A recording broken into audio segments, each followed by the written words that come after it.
Tuloy ngayong Oktubre ang imbestigasyon ng Senate Blue Ribbon Committee sa mga flood control project. At imbitado pa rin sina dating Speaker Martin Romualdez at dating Congressman Zaldi Co. Ayon kay Committee Chairperson Erwin Tulfo. Nakatutok si Sandra Aguinaldo. Pansamantalang nahinto ang Blue Ribbon Committee hearing kaugnay sa mga maanumalyang flood control projects na nasundan ang pagbibitiw ng chairman nitong si Senador Panfilo Lacson. Pero pangako ng vice chairman ng komite na tumatayo ring acting chairman na si Senador Erwin Tulfo, itutuloy na ang hearing ngayong Oktubre. Siguro po sa October 22, 23, somewhere around there. Nakita ko pong medyo maluwag-luwag, around 23, 24, mga 26, 27, ganun po. Kasi po ngayon, busy po yung mga ibang kasamahan ho natin sa mga budget hearing po, kanya-kanya.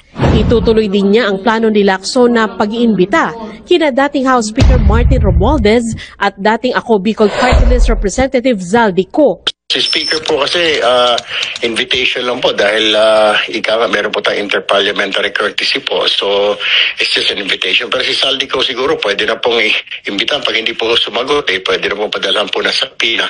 Puna ng ilang senador noon, tila mga senador daw ang nadadawit at nakakaiwas naman umano ang ilang kongresista. Pangako ni Tulfo, hindi niya basta palalampasin ang mga madadawit. Susundan din po namin yung mga nabanggit po ni Curly at Mrs. Diskaya po na nakausap nila. Not personally, kundi yung mga tauhan po ng mga mambabatas na yun.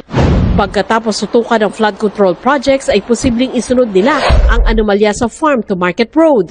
May naisip din siyang paraan para mapabilis ang investigasyon. Sabi nga ng DPWH, parang 4,000 po yata o 8,000 na flood control projects throughout the country.